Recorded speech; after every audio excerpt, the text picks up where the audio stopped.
All right, everybody. We are ready to go. As we said in the beginning, this is about Find Your Own Destiny, a new era for content creators.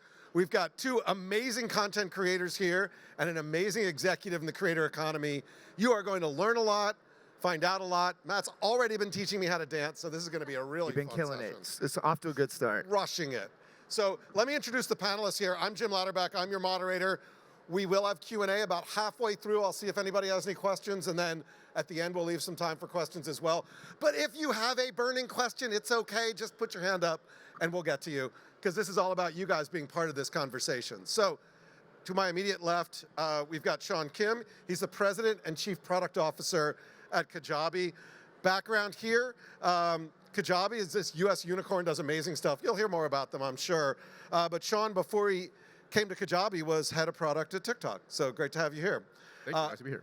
To his immediate left, we have Cassey Ho, also known as Blogilates. Cassey, amazing creator, award-winning fitness entrepreneur and designer, founded Blogilates, which is the #1 female fitness channel on YouTube. How many of you are Blogilates fans? You all are. Clap. Come on. Yay! She's also working on PopFlex Activewear.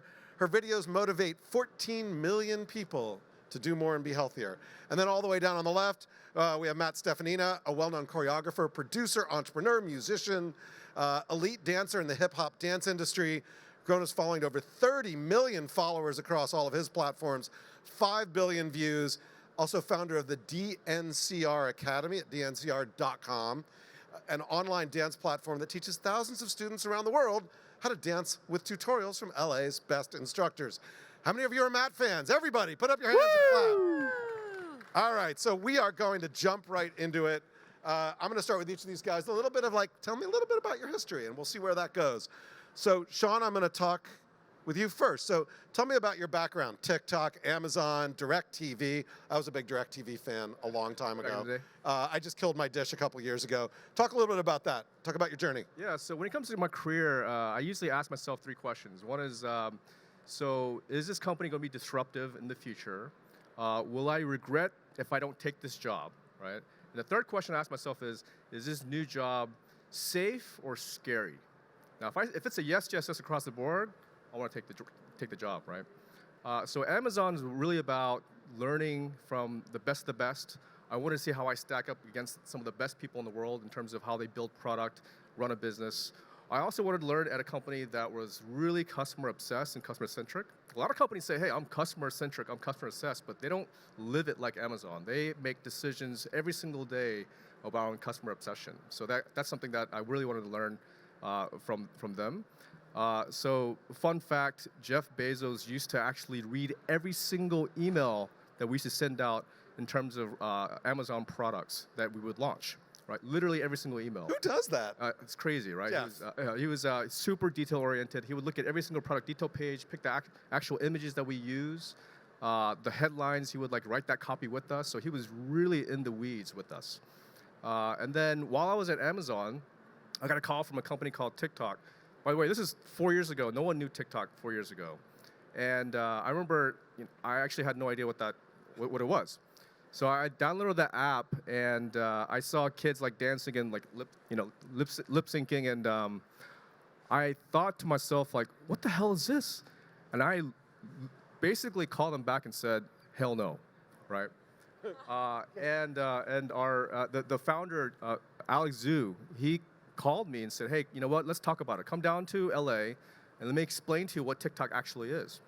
So when I met with him, he said, hey, so the content sucks. We'll figure that part out. We'll always improve the content over time, right? But short-form video is going to be the future of how people consume content, information, and learn, which it ended up being true, right? Every single social platform out there now has short-form video. He also said, we've figured out discovery.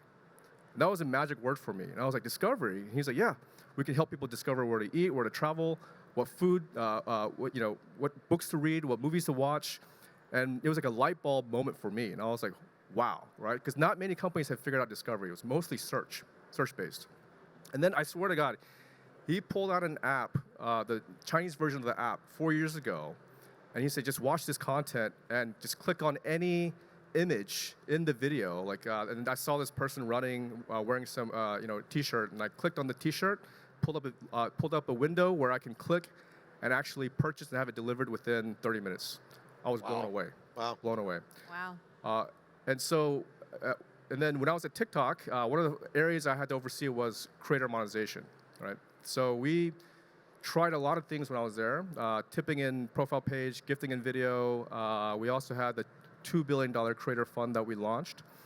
And the problem with creator monetization on these social platforms is that people weren't actually able to make meaningful income, right? So the creator fund, you would actually walk away with $5 a month. $5 a month. You put all this time and effort into creating video and literally walk away with $5 a month, right? So we weren't very successful at it. And what we had to do is, basically what I told my team is like, hey, you know what, go find the most successful creator economy startup out there and copy the shit out of it, right? What are they doing well? Just copy it, bring it to our platform. And the most successful creator economy startup out there was Kajabi, #1 out there at the time, right? It was like a year ago. It was 50,000 creators that had made a little over $3 billion, right? And we're like, what the hell is going on? This is unheard of in the creator economy space. How is 50,000 people able to make $3 billion on this platform? So at the time, I looked into it. They had all the tools available to help creators monetize, like build an entire business end-to-end, landing pages, funnels, the website, hosting video, all the creator tools available to help people build sustainable businesses. And then in that time period, when I was talking to the team at Kajabi, they also offered me a role. And I thought to myself, wow, this is an amazing opportunity. It's basically jumping off one rocket ship onto another. And I thought this is the perfect opportunity for me to jump in early on to make a difference. And since then, in that 1 year time frame, these creators have made another $2 billion. And we surpassed $5 billion in GMV to date for these 60,000 creators. Cool, nice, nice. Matt, let's move on to you. And I looked at your YouTube channel, and I saw that you started your YouTube channel on September 1st, 2011. Okay, that was a little ways ago. Do you remember what you were thinking on September 1st, 2011, when you had no fans, no followers, no subscribers? I'm sure you had friends, but you were like, I'm just going to make a channel. All right, so in the dance space, when you used to post dance videos, I don't know if anybody ever tried to post like a cover or a dance video back in the day. You used to get a strike, and if you had too many strikes for using copyrighted music, they would just delete your channel. Okay, So I got 3 strikes. You did? I did. I did too. Because I was doing Pilates videos with copyrighted music. And so I had to start a second channel. That's what I did too. Yeah. Okay, so my real channel was September 2007, 16 years ago. And then my second channel was 2011. So, but what I was thinking back then, yeah, nobody was dancing. I lived in Virginia, basically on a farm, a very small town. I decided I wanted to be a hip-hop dancer because I saw Usher doing it, and it looked cool, and Beyonce and Michael Jackson, all these people. And so I started learning in my basement, in my house, and there wasn't anyone to teach me. There were no lessons, there were no studios. So I found YouTube early on, and I was like, you know what, maybe there's other people out there that are also trying to learn to dance, and we can learn together. And I uploaded some really bad dance videos. I think they're unlisted now, but don't go back and look, just in case they're still up there. And that was the beginning of it. That was it. It was just for fun. It was a hobby. I wasn't planning on moving to LA or becoming a professional dancer. It was purely just, let me find some people out there that might have a similar interest to me and share a passion and help each other grow. And what about you, Cassey? I was looking at June 13th, 2009. That's your second channel. No, that was my first channel because I saved the first channel. You got it back. I did. You Wow. know, back when MCNs were a thing, they like kind of helped out. Nice.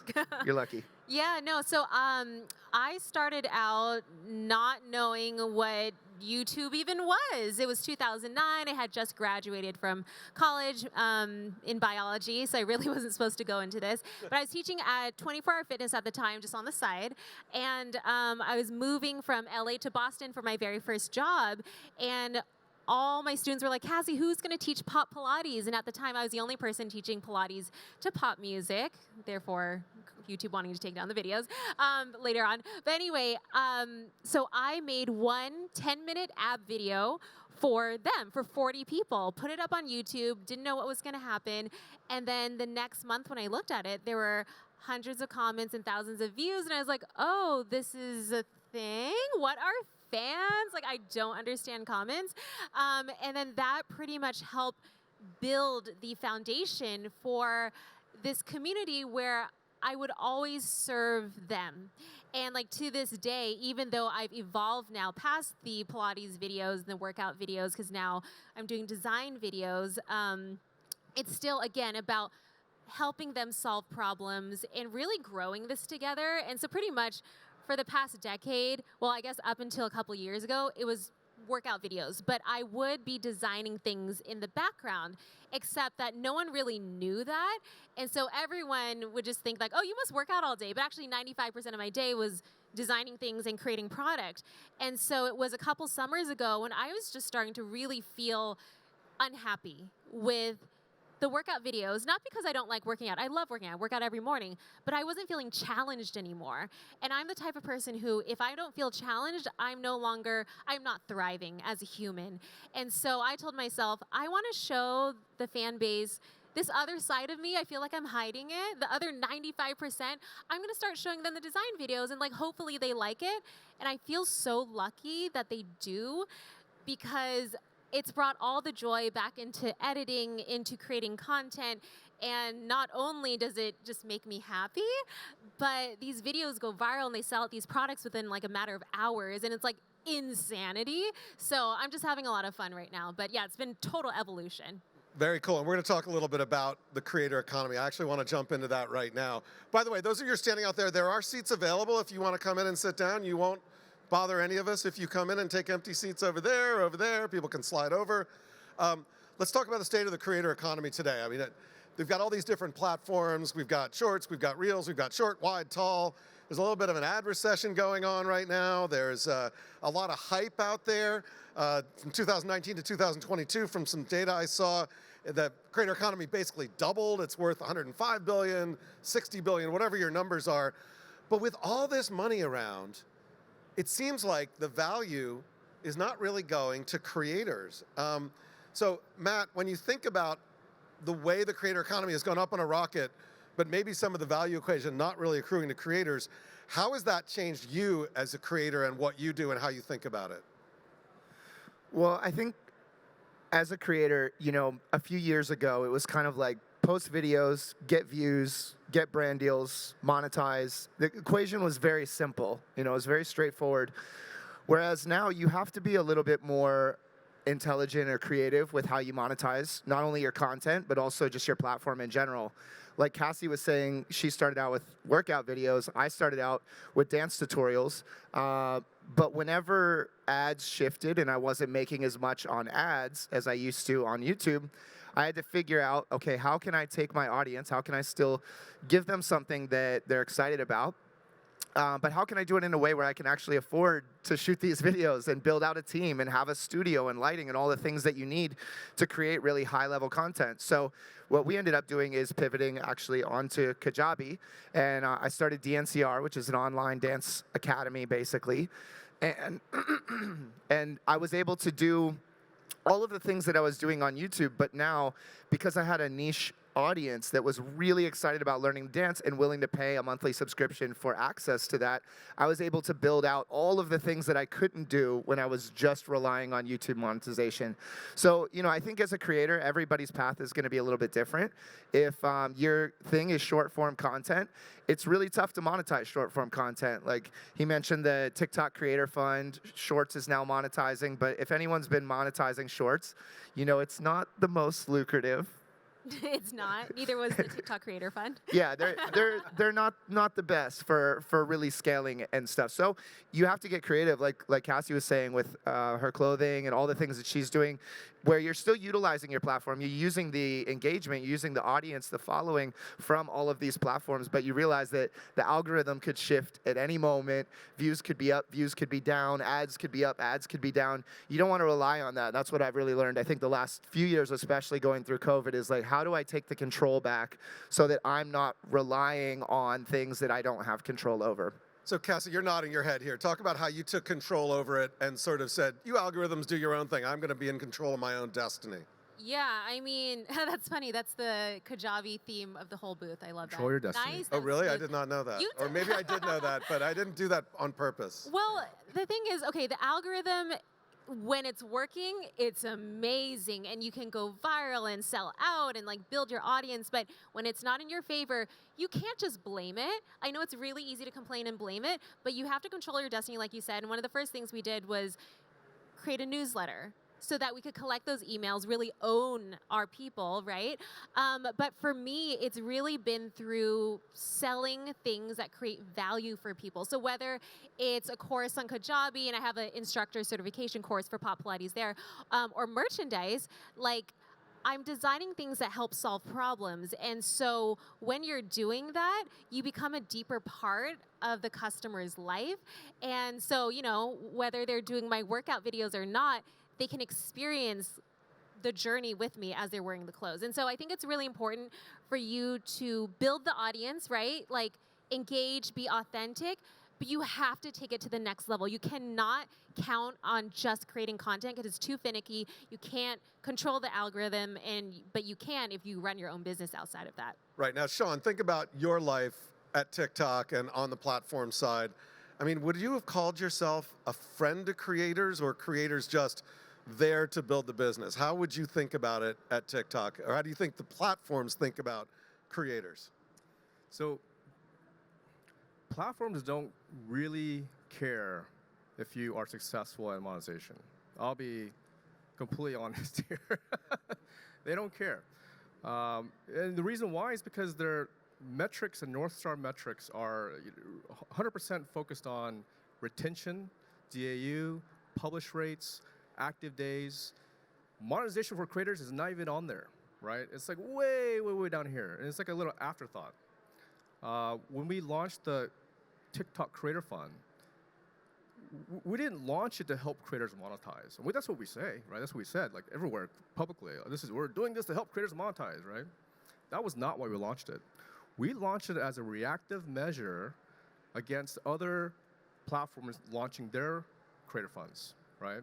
So these, we had Snap Spotlight, $1 million a day. We had the Shorts. Sort of. Creator fund. There was the IG launched their creator fund. YouTube. I mean, there's a lot of other platforms that launch creator funds, right? And we thought to ourselves, like, what happens if these creators then go, you know, monetize or create content on these other platforms and hurts our metrics, our DAU, our retention? That was the reason why that creator fund was launched, right?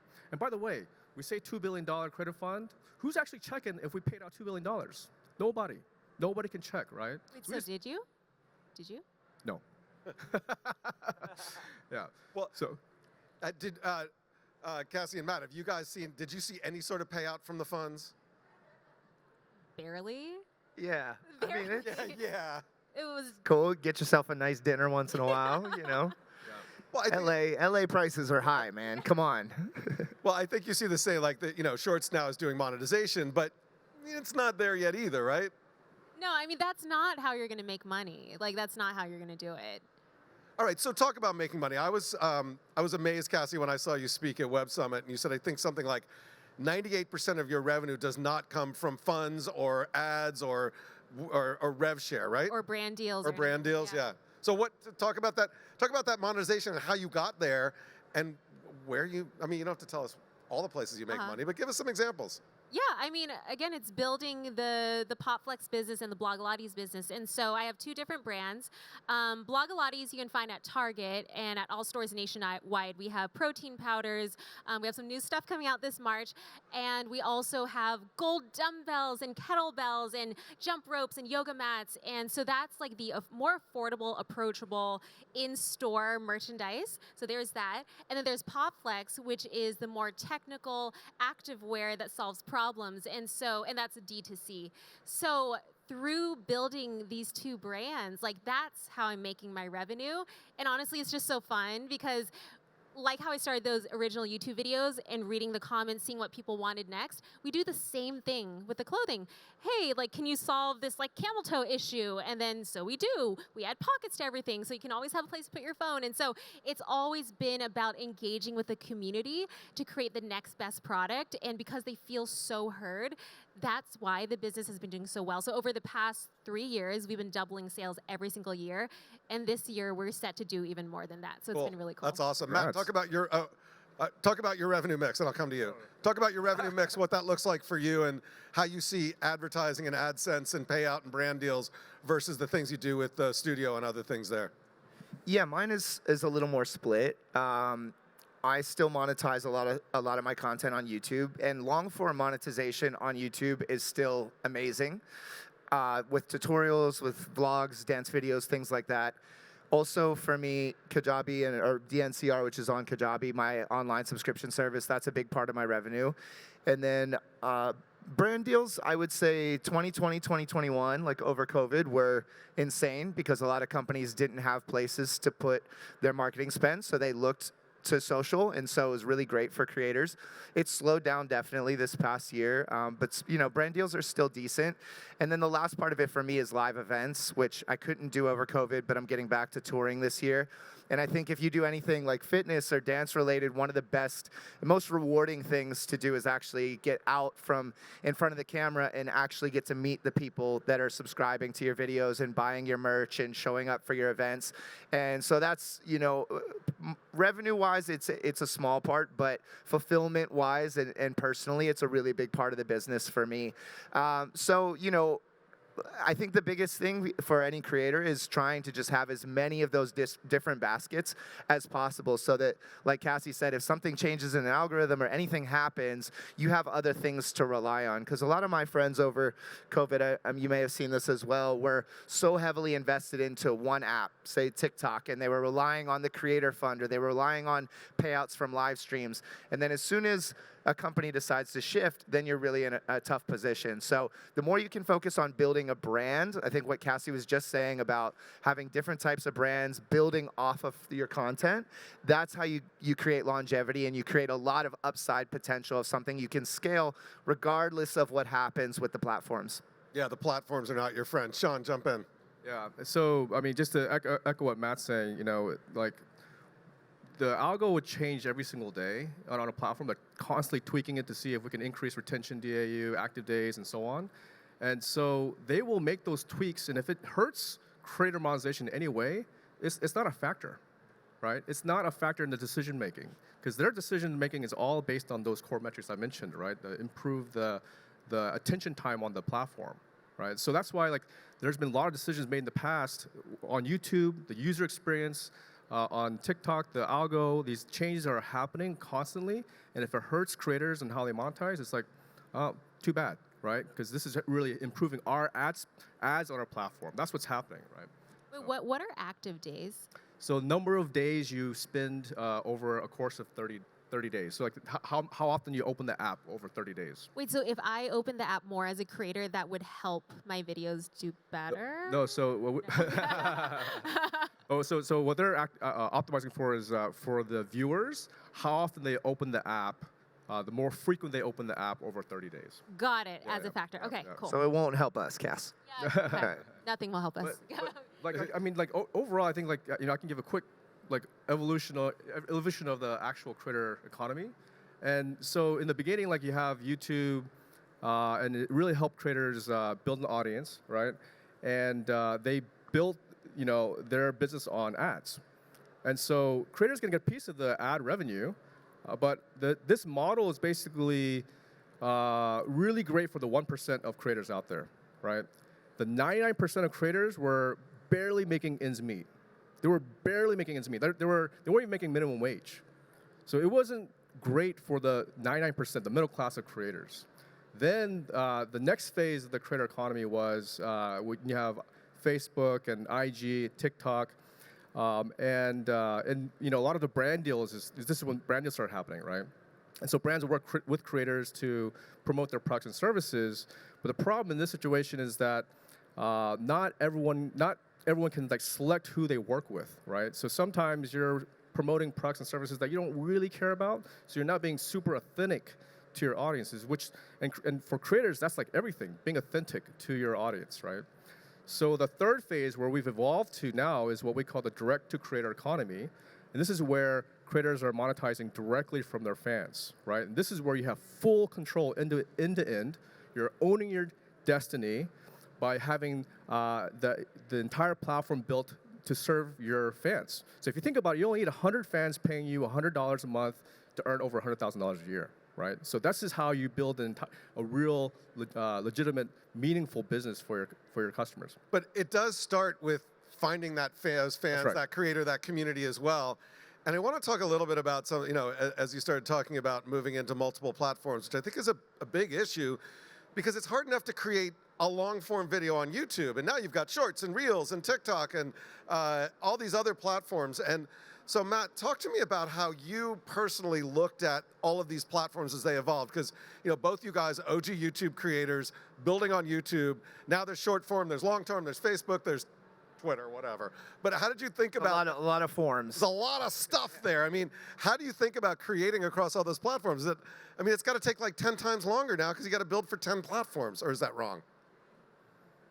I mean, no, it's not wrong. The algorithms are all a little bit different, and it's interesting. You'll have a video that does really well on TikTok, and I'll move it over to Instagram, to Facebook, to YouTube Shorts, and just kind of analyze why did it work on one platform and not another, and some of them are really based on watch time and getting to the end. Some things you need people to stop. They have to be really exciting intros where someone's going to be scrolling through, say on TikTok, and you have to have that really strong hook.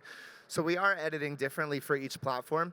But the truth is, if you're doing it by yourself, it's almost impossible to be great at every single platform. So what I try to do, and I advise my friends and stuff on, is we focus on one or two that we can do really well. For me, that's YouTube on long form and IG Reels. And then we take the best performing videos from those and we put them on TikTok, we put them on Facebook. But if my TikTok's not popping, I'm not going to go out of my way to create content specifically for TikTok. It doesn't necessarily mean that any one platform is better than another, but I do think that being an expert at one or two platforms and really finding your content that works great on those is better than trying to juggle the balls of, you could even throw Snapchat in there, you can throw Twitter in there, it does get to be a lot. The other thing is getting a team. Once you start to grow your channel and you have a little bit of funding, reinvesting back into yourself and back into your content. I will say it's hard to find people that really understand the algorithms and how content works. I don't know if you've experienced that, but you're like, can you cut this video down to a minute? Finding that's a very specific skill, But the good news is for anyone that's a creator out there, the amount of educational materials online right now on TikTok on how to be great at TikTok or on YouTube of how to be great at YouTube is infinite. And it's really good, and people are amazing at teaching that type of stuff. So there's really no excuse if you have a passion and you want to start making content. If you go on TikTok or on YouTube and just spend an hour or two learning from some of the best people on the app, you can get some really amazing results quickly. Cassey, how do you think about platform triage? So it's interesting because I look at the platforms differently. So I find TikTok as kind of my playing ground. So I kind of throw up whatever there, push it over to YouTube Shorts, and then the premium stuff goes on IG Reels and the Facebook whatever. That's how I feel about it. How do your videos, if you take the same video and put it across all of them? Yeah, so unlike you, I don't edit it differently for every platform, though I probably should, but I don't have time because currently I'm actually filming, editing, writing, and VOing every single one of those design videos. So one of those 60-second videos is 9 to 10 hours for me. But listen. I started out editing the workout videos. It got so incredibly boring that I hired an editor. And it got so boring, I didn't even want to watch those anymore. When you lose passion, you lose passion completely. I would make my husband Sam watch them, and then he would approve them. But going into the design videos, for me, it's kind of almost it's therapeutic because I'm expressing how I imagined this baby and how I grew it and how I birthed it in the end, And so for me, it's brought joy into editing again. And so I don't mind doing the 9 to 10 hour process, and it ends up paying off a lot.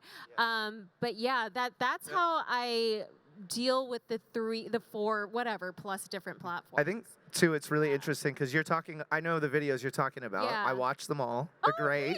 Huge Thanks.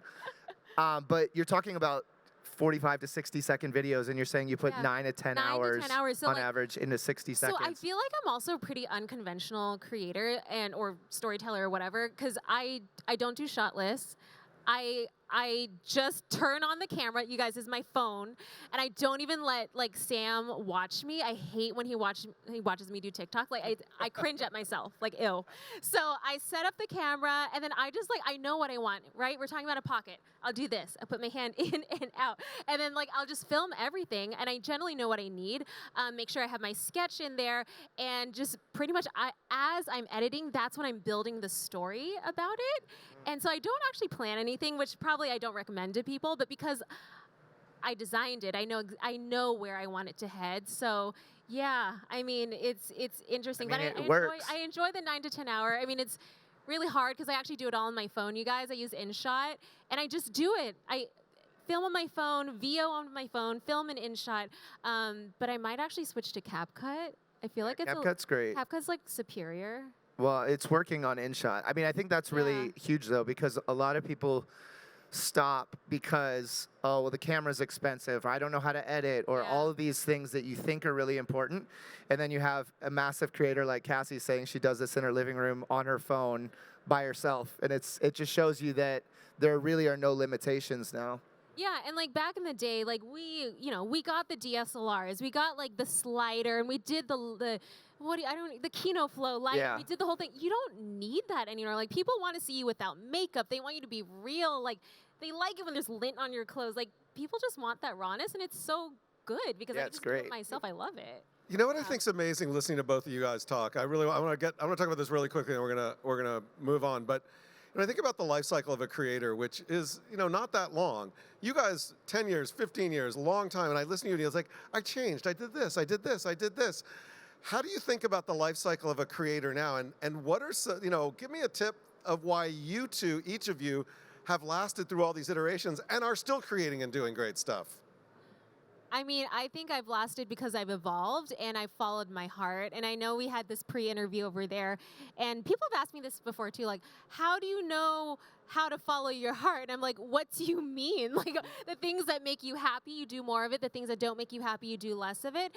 And I just know when I'm at a point where I'm no longer smiling about something, it's time to move on. And so if you don't serve your heart first, the business is going to fail. The fans are going to see it. And so you just cannot be scared to transition. You have to evolve. Everything's evolved. The algorithm, the platforms, everything. It's no longer the same as it was in 2009. Matt, how about you? Yeah, I think it's knowing that you don't know a lot of the times. Like, you have to humble yourself as a creator. I know there was a time where what I was doing on YouTube for long form was working really well. And TikTok came along, and I was like, oh, do I want to go to filming 10-second vertical videos? Like, I want to make movies. I want to use my DSLR that I spent $4,000 with a good lens. I want to do all this. And people were like, no, people really like it when you just dance in your bedroom, with your phone. And part of me really resisted that. But the part of me that understood that if this is where things were evolving to, I had to humble myself and say, okay, maybe I'm not going to make the hardest choreography I've ever made today. Let me find a popular song and do something that's a little bit more relatable. And that's allowed me to stay ahead of the industry. And especially in something like dance, there's like 12-year-olds and 16-year-olds coming up every day that are really good dancers and amazing, but they don't necessarily have the business sense or the mindset, the work ethic. So like Cassie's saying, if you're willing to evolve and you keep consistent and you keep finding and refinding that passion, that's really how you stay in the business for a long time and have longevity. Because having a viral video isn't that difficult. It's having a bunch in a row over years and capitalizing on that and monetizing that. That's the real challenge. Well, look, I think we've talked for the last 20 minutes or so about a lot of aspects of the creator economy that are problems for creators.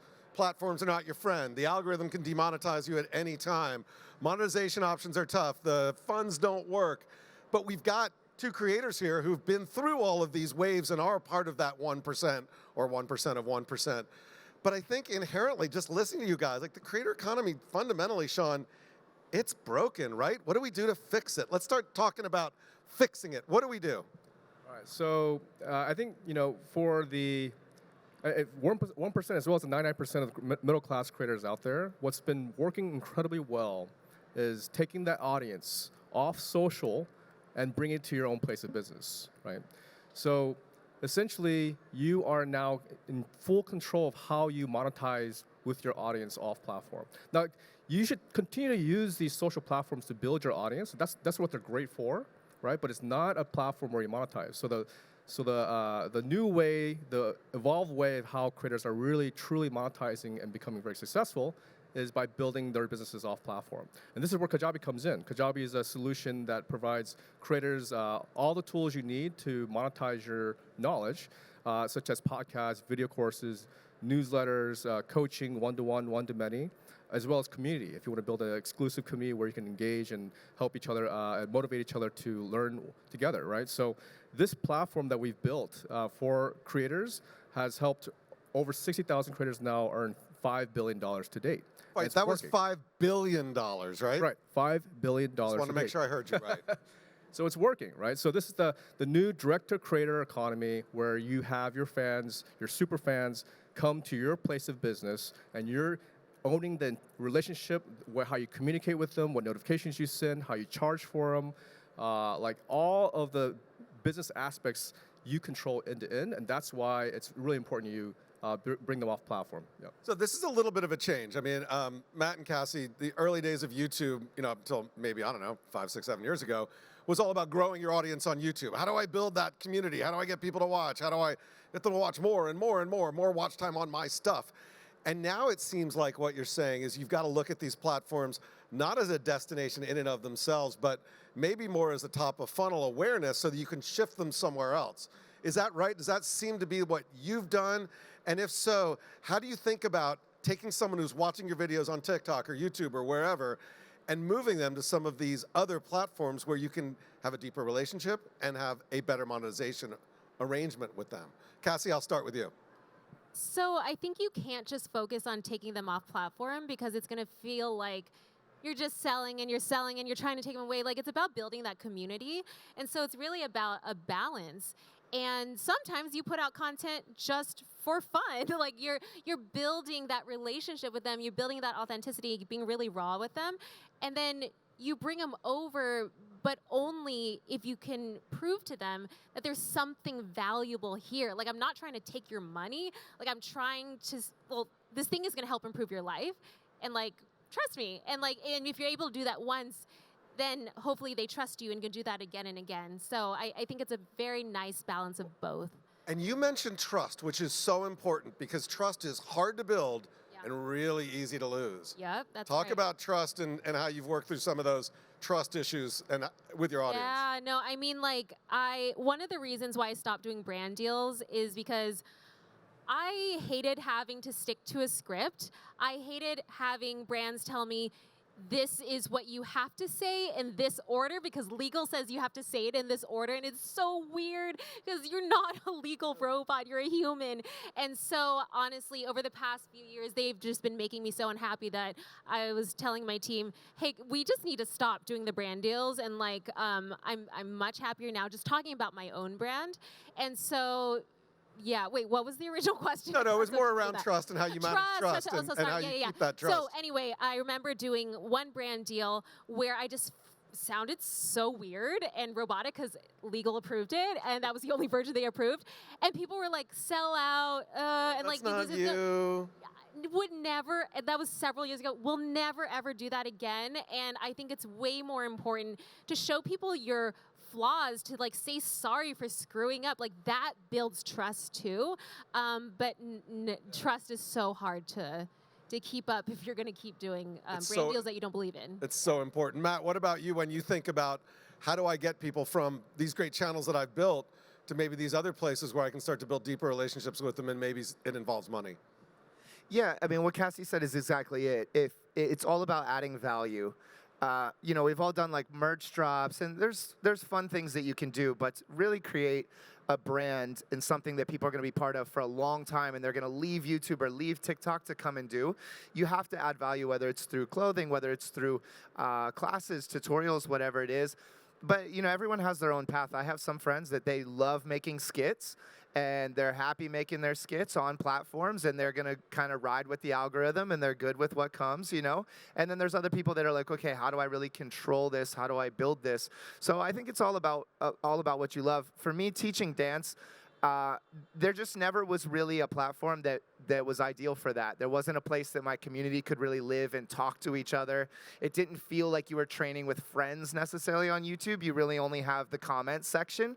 And so, you know, we wanted a solution where people felt like they could come there and hang out, and they were learning with other people.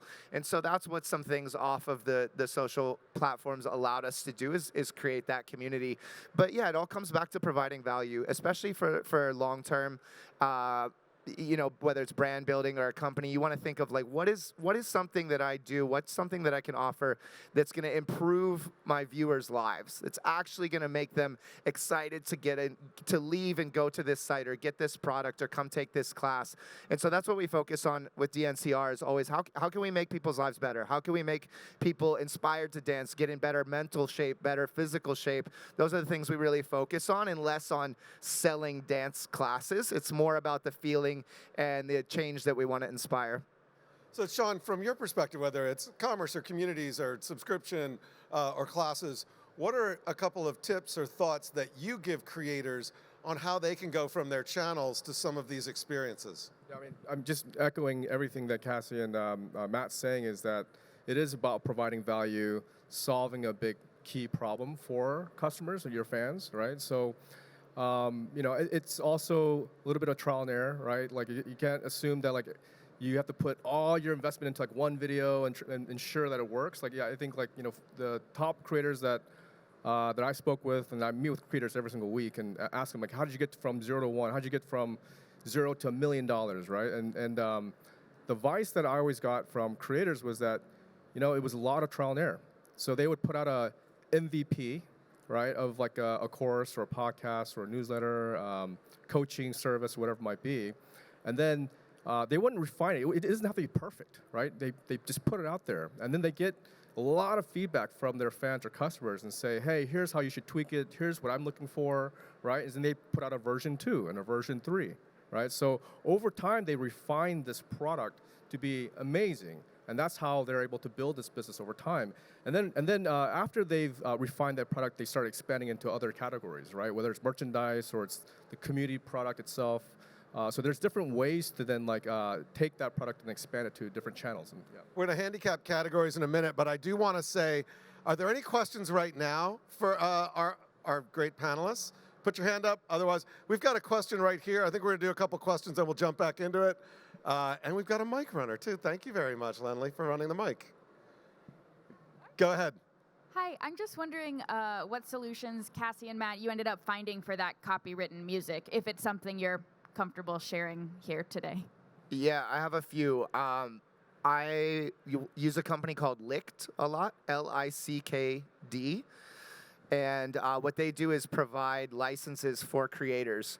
So you can go on there, and they actually have current songs, which is the biggest issue, right? There's things like Epidemic Sound and a bunch of others that are great, but you're not getting popular songs that people have heard of. You're getting good royalty-free music, but still royalty-free, whereas Lickd actually licenses current songs. So like Sam Smith, Unholy is on there.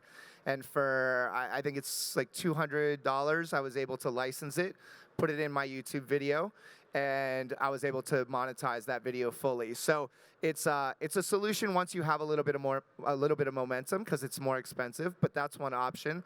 Otherwise, things like Epidemic are great. But it's a constant struggle, I think, for any creators that love music, because we all want to put the new favorite song into all of our content, but it does make it difficult on the monetization side. Cassey, What about thoughts? for you? I mean, I need to try out Lickd. Yeah, it's great. But no, Epidemic, but it's like fake music, so it's not as fun. Yeah. I have to try Lickd. That's a good. All right. Also, Gen AI at some point. We'll get to that. There was a question, I think, over here on the left. I got a question here, and then we're going to go back and chat a little bit more. We'll hopefully do a couple more questions. But yeah, go ahead, sir. Yes, thanks. So I actually work for a company, and we're busy building our own platform, more focused on travel influencers. So I want to know from Cassey and Matt, because it sounds like there's a bit sort of, you're leveraging platforms to kind of then have to move your audience and monetize somewhere else. But if you could create a platform and speak to people who build platforms, what would you tell them? What do you need to kind of keep your audience there? Yeah, what's a Sort of tip for somebody who wants to build a new features or- platform? Go ahead. Got a good tip for someone building a new platform, Matt? Well, I think it's really interesting what Sean was saying about creator monetization being really low on the totem pole, because in my community, we definitely move our content and our audiences based on where we can monetize. Not fully, like if a platform's just a great platform, I'm still on Instagram even though I don't make any money from Instagram, because that's where a lot of my audience is. But recently Facebook had like a Reels creator fund, and I wasn't posting on Facebook, but they started offering this fund, and I moved a lot of people over to Facebook. So I do think that the creator monetization aspect for longevity and getting high quality creators, at least on our side, is very important. And I think also the discoverability. He mentioned that with TikTok. I find a lot of things on TikTok that I never thought I would look up on a social media platform, you know? I used to Google it, like, oh, where's a great place to travel? Me and my girlfriend went to Bali. We planned our entire trip by searching on TikTok, not on Google, because on Google, things were paid to get higher rankings, and we couldn't trust the companies that were rating them. On TikTok, you just have some guy, and he's like, yeah, I showed up at this place, and it sucks. But there you go, you know?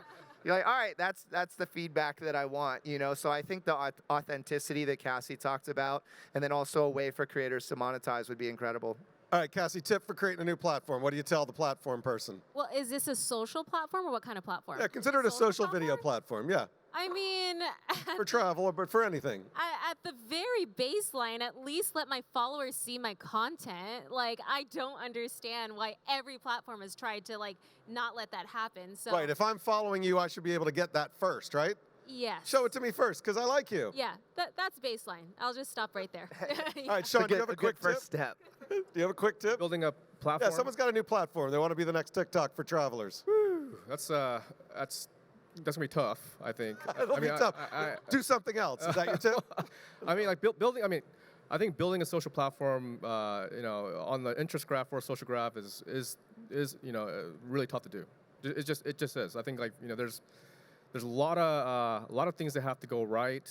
I mean, even TikTok itself was, I would say a lot of it was luck, honestly, right? I mean, like there was just a lot of the perfect storm of things that happened. You know, like even like Trump trying to shutting it down. You every time you mention it on the news, you see the DAUs like skyrocket, right? So get Trump to shut you down. That's a good one. There you Quick go. question right here, and then we're going to move on and talk about a couple of other things. Thank you all for listening and asking questions and being part of the discussion. I appreciate it. Go ahead, sir. Hey, thanks for the great talk. I just have a quick question. Do you have any advice for creators who are just starting out? They're like probably more macro creators about, I guess, like building. They might be doing other things. Like I work with a lot of creators who are also like models or actors who are sort of doing like starting out their creator career on the side. I guess like. How do you, when you're beginning, how do you create that supplementary income like before you start getting those larger brand deals? That's good. So advice for creators just starting out to think about starting to build their revenue stream. Cassey, want to take that first? I mean, to be completely honest, the supplementary income originally for me was money I originally saved up from like a real job that I had, or I was working a job at the same time. And so I think it's smarter to keep doing both until you hit a point where you're like, okay, I need to jump off and do this thing full time, give myself the 100% chance to succeed. But I don't think it's smart to probably start a brand. Well, no, I'm not going to say that. No, you could, look, being a creator and starting a brand are also two really different things. And so for at least the way that I did it, I built my community, which then created a brand, which then allowed me to have the merchandise and design the things. And so, I don't know, I would say keep the job until it's time to jump ship. Matt? Yeah, I think they're in a really good position, because one of the things about models, actors, it's the same with dancers, is your work is a little bit inconsistent in the industry, right? You're waiting for the big fashion show or the audition for the movie, whatever it is. What that means is you have a lot of downtime organically built into your schedule. So the reason I loved YouTube so much is because when I didn't have an audition or I didn't book the music video, I had a couple days. I was like, okay, that's my time to make content. And then if I got a job, great. I set aside some of that money to fund back into making more content when I had the time again, right? So like Cassie's saying, I wouldn't recommend just jumping ship and being like, I'm a full-time content creator.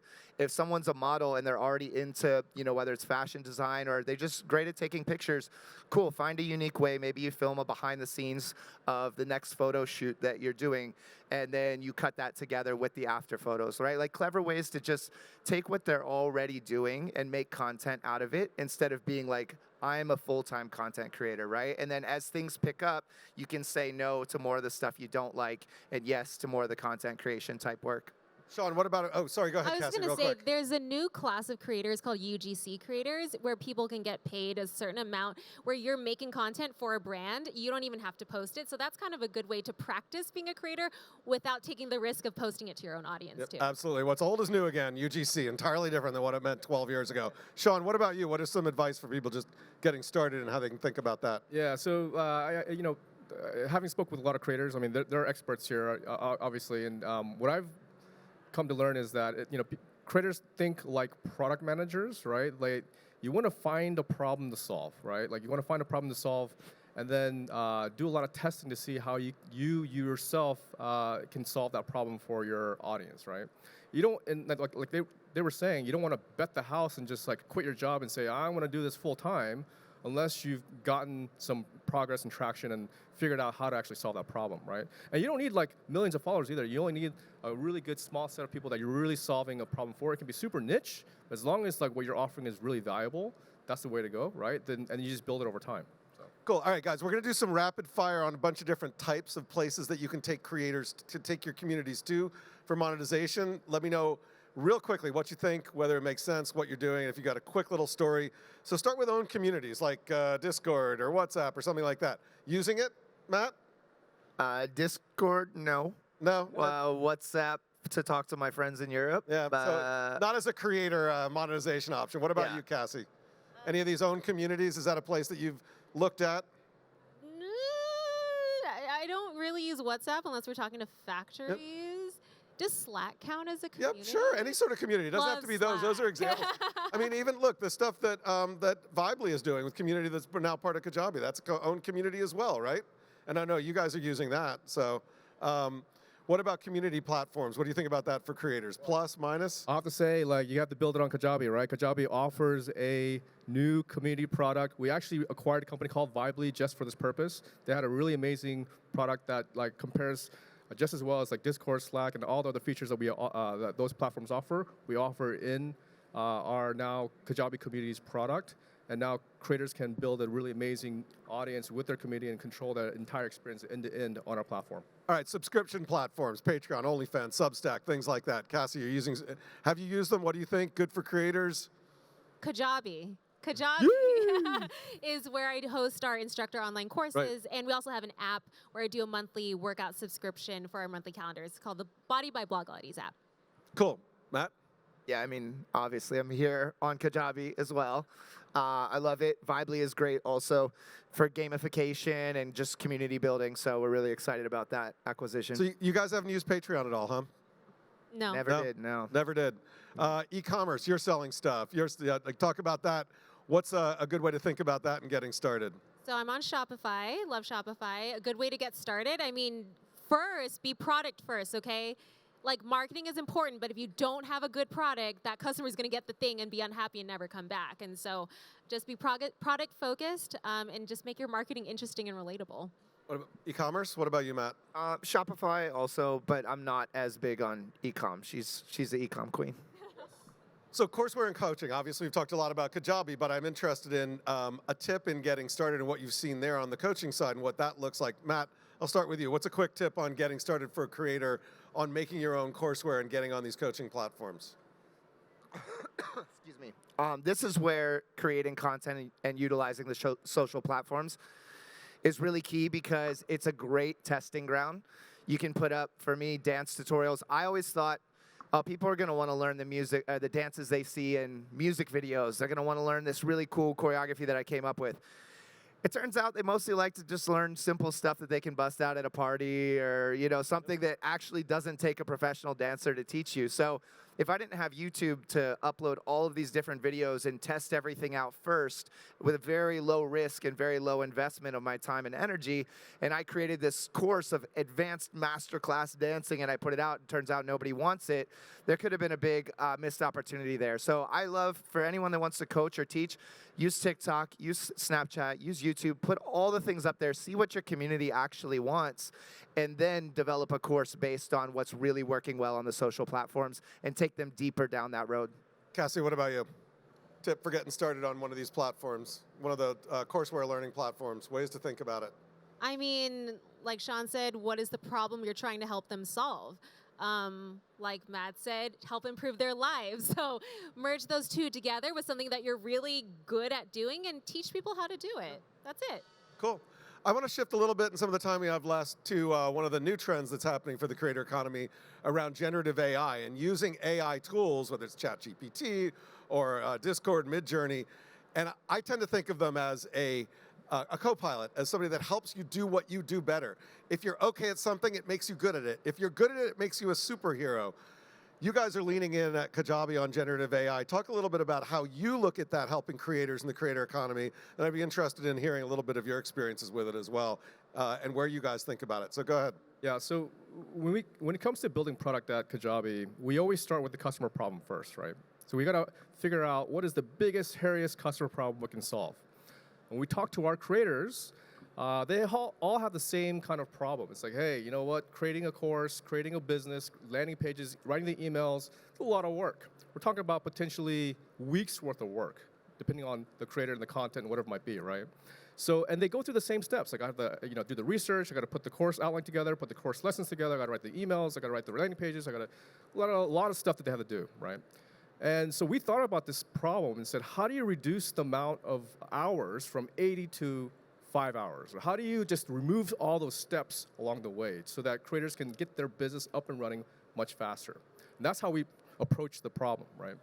And we actually started looking into this a while ago, like last year actually. And that's when we found Gen AI. It's like, wow, Gen AI can actually help the creators start at a whole new level by reducing all the steps that it takes to actually get a business up and running, where it took weeks before, now it takes literally 5 to 10 minutes. Literally 5 to 10 minutes. It's a 10x improvement. I put Gen AI up there with like the internet, right? From going offline to online, or like from desktop to mobile, right? This is a revolutionary whole new way people are going to be able to create content very quickly and get their business up and running. So what we actually built in at Kajabi now, as a creator, you can go in there and say, hey, you know what? I'm teaching this. This is my audience. This is the type of website I like. Here's what my course is called. And in that, once you put that kind of information in there, we can actually pump out the landing pages, the emails, the website, the course outline, course lessons, all within a matter of minutes, right? So that's revolutionary. That what it used to take you weeks now takes literally 5 minutes. Yeah, it doesn't do everything for you. It's a co-pilot. It's a Right. duet. That's right. Cassey, are you using any of these tools yet? And how are you thinking about, if you haven't brought them in, thinking about bringing them into your workflow? You know, the other day we tested ChatGPT and a product description, and honestly, it wasn't bad, but it was not great. But I have thoughts on AI, and I just feel like, coming from the creative side of things, I don't like, with at least the photo-based stuff, how you're kind of writing on the backs of actual artists, and now someone who could have made a commission off of that no longer gets that commission because this robot just turned 100 of their, what they could have done into this free thing. And so I don't like that. I like the idea of it being a co-pilot, but I think when it's riding off the backs of creatives, I don't feel good about it. Matt, how about you? I've played around with ChatGPT for fun. I haven't yet really used it in my business, honestly. One of the things that I wanted to be able to do, which I'm sure at some point it will, is have it take a bunch of my movements and figure out how to use AI to put them into a sequence that I might not think of, just to get out of the box a little bit as a creative experiment. you know, I'm interested to check out what you were saying about the landing pages and stuff, because I know my team spends a lot of time building landing pages and marketing emails and sales funnels. I think at this point, it still definitely is a co-pilot type of thing, you know. But I'm open to the ideas, I suppose. Yeah, I mean, If anyone finds one that can do dancing, let me know. yeah, I mean, the way we look at it is it really is a productivity tool, right? Yeah. You know, so It's so a like word processor, but it's exactly. It's like you're not starting from a blank piece of paper, right? And it's giving you a better starting point, so to raise the bar, so you can actually start at this new starting point. But as a creator, it's not going to replace creators either, right? Like creators have their own unique experiences and the authenticity they need to add in there, and people will be able to tell the difference between just AI-generated content versus the authenticity that creators put into that content, right? So absolutely. Okay, we've got 10 seconds left. Real quickly, Cassey, what's next for you? What's next for me? Let's see. We are launching some new nutrition stuff at Target at the end of this month. So you'll see it in the nutrition aisles. I'm very excited about that. Cool, Matt. What about you? Anything cool? Lunch? Coming up? Anyone hungry? Lunch is exciting. Yeah, lunch. Let's go. I'm going to be going back on tour, DJing a lot this summer. So if anybody wants to come party, you know, find me on Instagram. Nice. See Matt on tour. All right, that's all the time we have. Amazing direct-to-consumer, direct-to-community, direct-to-creator CEOs right here. Kajabi, thank you so much. Sean, Matt, Cassey, thank you guys for being an amazing audience. Thank you. And thank you to Thank you, South by guys. Southwest for having us. Woo! Enjoy. And these guys will be around over here somewhere if you want to continue the discussion. Thanks, everyone.